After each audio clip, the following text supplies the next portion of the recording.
चीन में corona virus के महाविस्फोट से दुनिया सहमी हुई है। मीडिया रिपोर्ट्स की माने तो चीन में इस समय कोरोना ने तांडव मचा रखा है।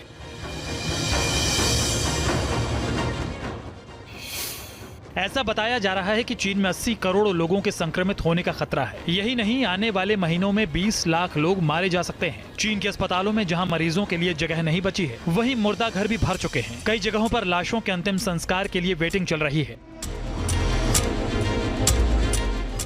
इस बीच महामारी विशेषज्ञों की एक चेतावनी ने पूरी दुनिया को हिलाकर रख दिया है। उनका दावा है कि चीन में कोरोना की ताजा लहर से एक नया म्यूटेशन हो सकता है और इससे निकला वायरस वर्तमान ओमिक्रॉन वेरिएंट से ज्यादा घातक होगा।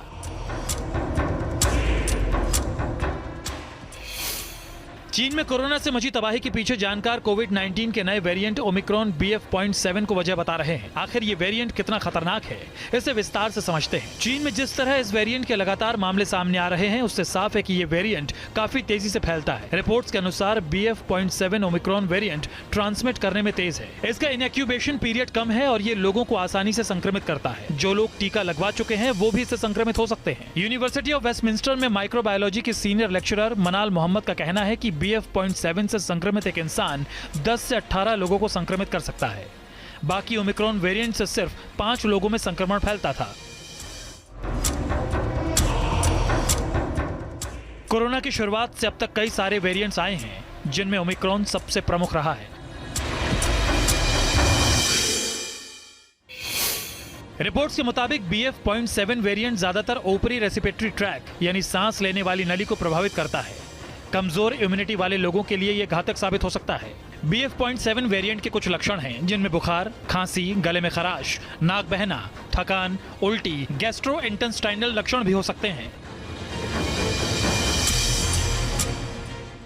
इस वेरिएंट के मामले चीन के अलावा Bharat, America, Britain, Germany, Belgium, France और डेनमार्क में भी सामने आए हैं। बताया जा रहा है कि चीन के लोगों में हर्ड इम्यूनिटी विकसित नहीं हुई, जिस वजह से वहां के लोगों की इम्यूनिटी अभी भी कमजोर है। इसलिए संभव है कि दुनिया के उन देशों में इसकी मार ज्यादा होगी जहां लोगों की इम्यूनिटी कमजोर है। वहीं चीन की पीकिंग यूनिवर्सिटी में रेस्पिरेटरी मेडिसिन की स्पेशलिस्ट वांग गुआंगफा का कहना है कि हमें निश्चित रूप से तेजी से काम करना होगा और फीवर क्लिनिक, इमरजेंसी और गंभीर इलाज के लिए संसाधन तैयार करने होंगे। अस्पतालों को अपने ICU बेड्स की संख्या को बढ़ाना होगा। कोरोना का पीक अभी 22 जनवरी तक चल सकता है। 22 जनवरी के बाद केस आने कम होंगे और फरवरी महीने के अंत और मार्च की शुरुआत में जिंदगी फिर से सामान्य हो जाएगी। वांग ने कहा कि इस कोरोना के चरम काल के बाद भी लोगों को सतर्कता बरतनी होगी। उन्होंने चेतावनी दी कि अगर ये वायरस फिर से इंसानों और पशुओं के बीच ट्रांसफर हुआ तो इसके बहुत ही भयानक परिणाम होंगे। वांग ने कहा कि कोविड का वर्तमान स्ट्रेन कम घातक हो सकता है, लेकिन ये पशुओं में ऐसा हो जरूरी नहीं है।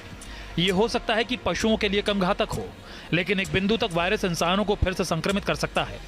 अगर ऐसा होता है तो इसके बहुत ही भयानक परिणाम होंगे। वहीं अगर भारत की बात करें तो एम्स के पूर्व निदेशक डॉक्टर रणदीप गुलेरिया का कहना है, क्योंकि बुखार, जुकाम और नजले की शिकायत होती है।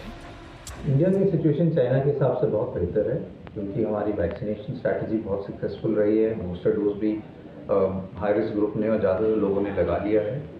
नेचुरल इन्फेक्शन भी हो चुका है और हम देख रहे हैं कि केसेस कहीं भी बढ़ नहीं रहे हैं। तो चाइना के मुकाबले हमारी सिचुएशन बहुत बेहतर है, लेकिन सतर्क रहने की ज़रूरत है, विजिलेंट रहने की ज़रूरत है, प्रॉपर सर्वेलेंस की ज़रूरत है कि कहीं पर भी केसेस अगर बढ़ रहे हैं तो हम उसको जल्दी से पिकअप कर लें और वहाँ पे टेस्टिंग कर लें, जिससे ये पता चल जाए कि कोई नया वेरिएंट तो नहीं आ रहा और हम उसको आगे फैलने ना दें। इसके साथ ही चीन में बढ़ते कोरोना का भारत पर कितना असर होगा, इस पर बोलते हुए डॉक्टर गुलेरिया ने कहा कि हमारे देश के ज्यादातर लोगों ने वैक्सीन और बूस्टर डोज लगवा लिया है। हम देख रहे हैं कि केस नहीं बढ़ रहे हैं।